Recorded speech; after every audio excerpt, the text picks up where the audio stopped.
We're talking about breaking things. I'm still on that.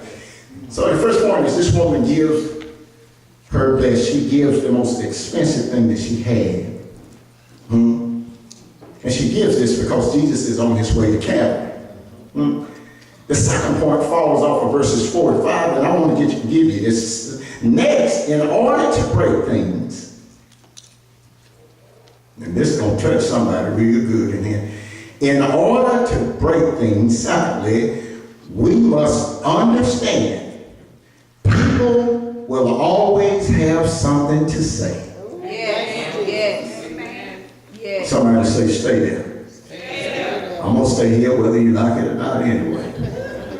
Let me say it again. Secondly, in order to break things, we must understand people will always have something to say. Look at verses 4 and 5. Verse 4, after she breaks this alabaster flask and pours it over the head of Jesus, verse 4 says, but there were some who were, what y'all translation say? Mine say, angry. Indignation means anger. I'm going to read it again, verse 4. But there were some who were angry among themselves.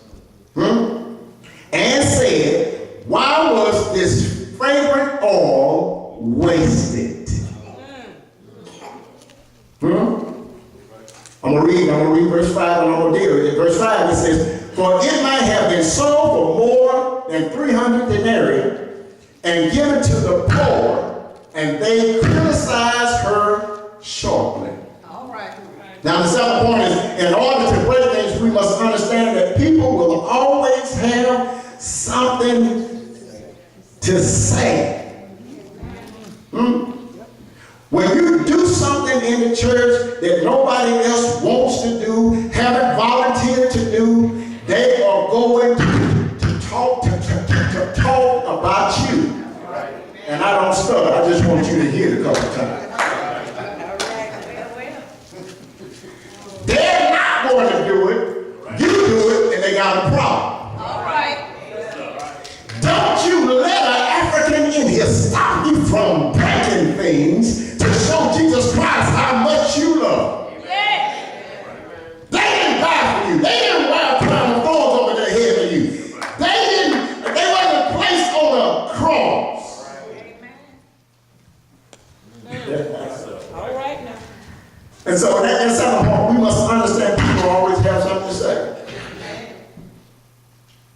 Do you know that when you accept in this church that people will have something to say no matter whether you're trying to do it the right way or you're just trying to do it?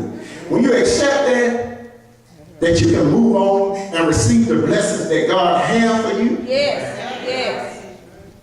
Because your blessings are not going to come from people that talk about you. Your blessings are going to come from the one who died for you.